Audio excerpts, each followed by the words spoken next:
theory is down because we're looking at the same thing. Everybody's running the same plays. At the damn top of the key, dribble handoff. Viewership will continue to go down unless we switch things back up.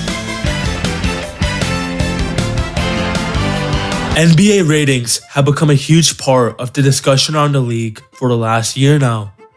Ever since the league's ratings have went down, everyone's given their own theory on why that's the case. One person will say that the league is shooting way too many three-pointers and the game has become boring. One person will say there's too much parity. One person will say there's not enough defense. One person will say there's too many international players. Whatever it was all opinions and none of it was backed up by facts. And while all these things might have a small factor in the overall ratings and viewership, the biggest factor by far just hasn't been mentioned, and that's the NBA TV deal. Ever since 2003, ESPN and TNT have distributed every single NBA national TV game. So that means every single big matchup, every single playoff game are going to be distributed on those networks. And for the most part, this was never a big deal. This worked perfectly for the NBA and gave them the most money. Both ESPN and TNT are both cable TV channels.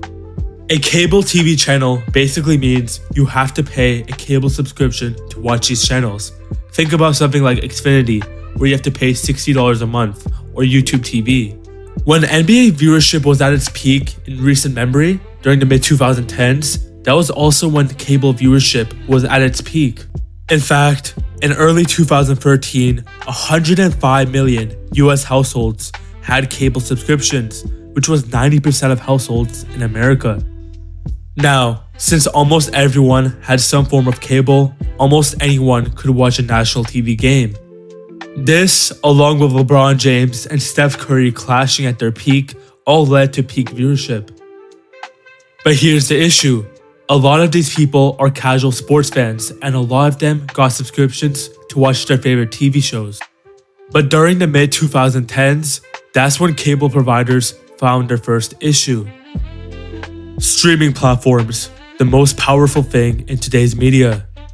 Netflix, Amazon, Disney, you name it. This is all the pinnacle of media in today's landscape.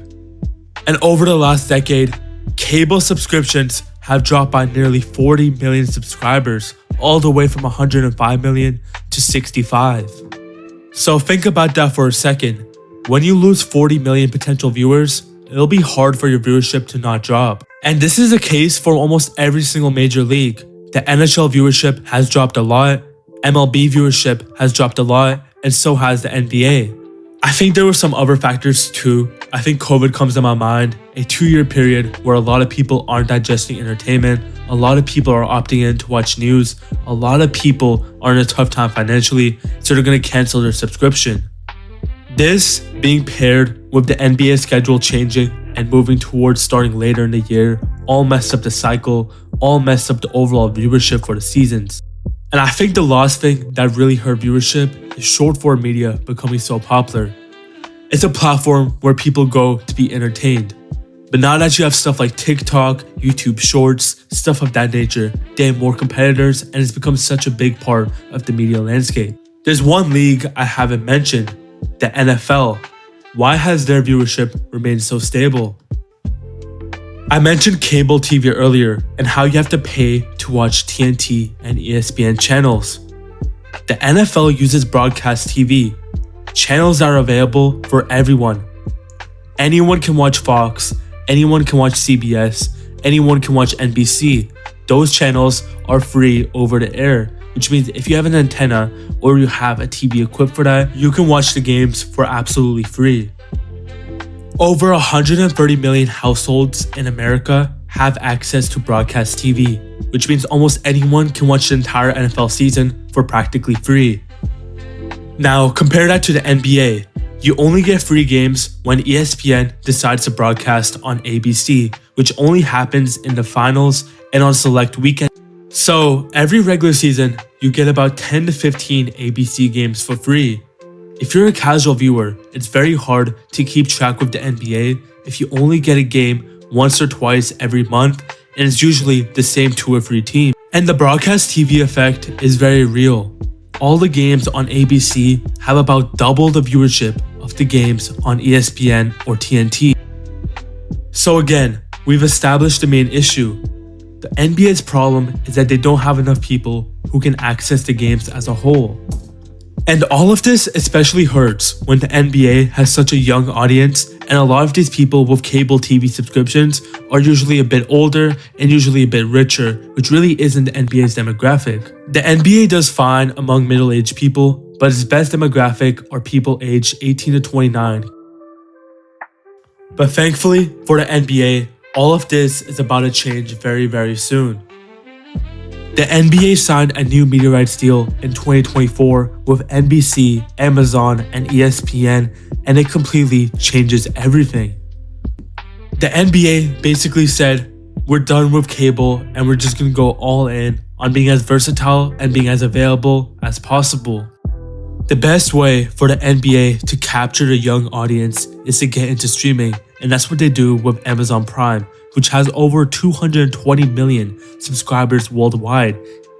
That's almost quadruple the amount of subscribers that cable TV had, and you can start to see the NBA is fully widening their audience. The NFL took the same risk when they went with Amazon Prime for Thursday Night Football a few years ago, and it's worked perfectly, getting in a younger audience and getting more people engaged with the sport.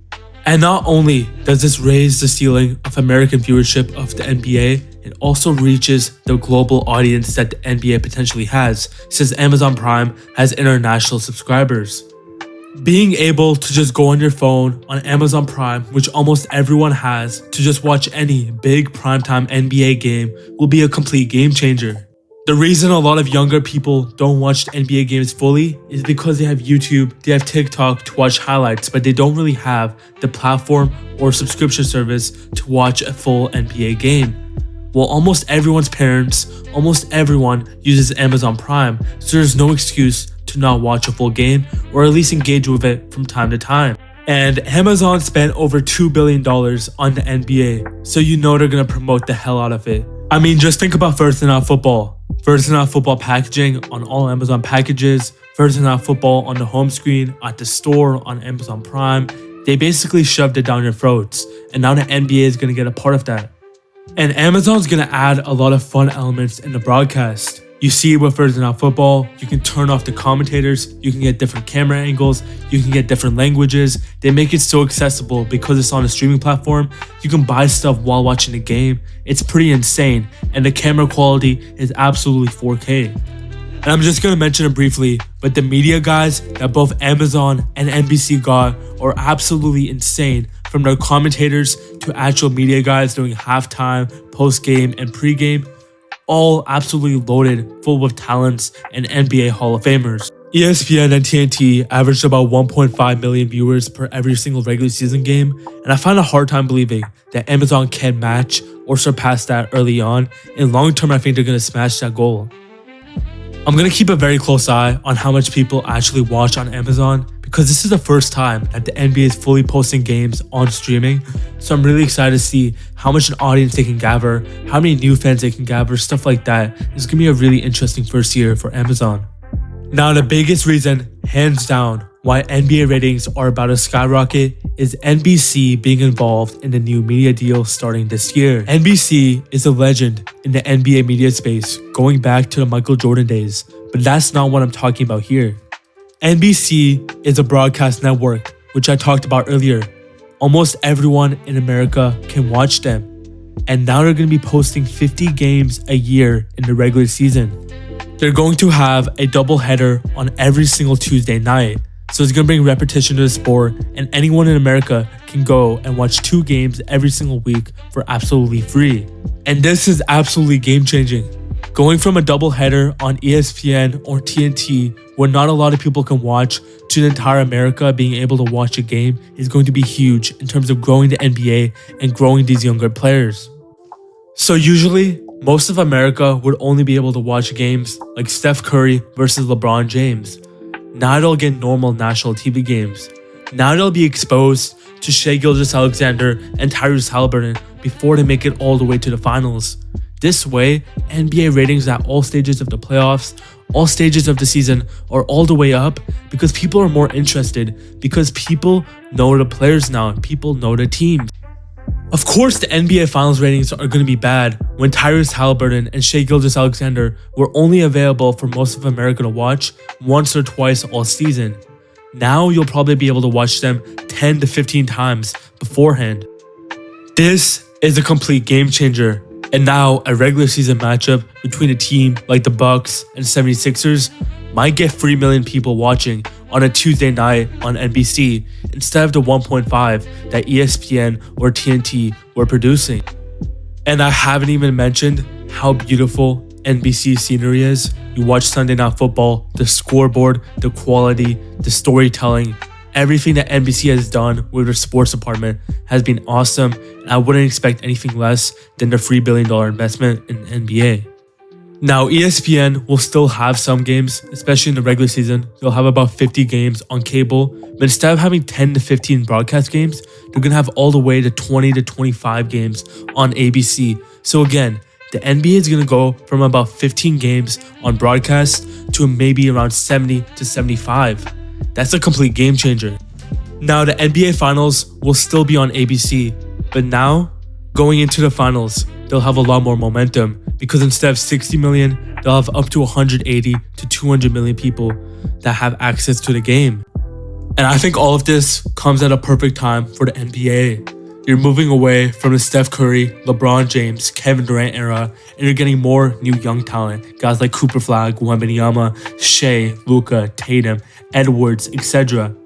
So the best way to promote this is by getting a new TV deal that allows more people to watch and allows young people to watch the games more with streaming and other things I mentioned. The last few years have been tough for NBA viewership, but I truly believe that we're going to start to see it skyrocket back up for the next few years. 99% of you guys watching are not subscribed, so I'd really appreciate if you help me out. I make a bunch of basketball content. I just started and I'm just going to do more and more. Any suggestions, any video ideas, leave them down below. Please like the video if you enjoyed it. Anyways, I appreciate y'all for listening. Thank you.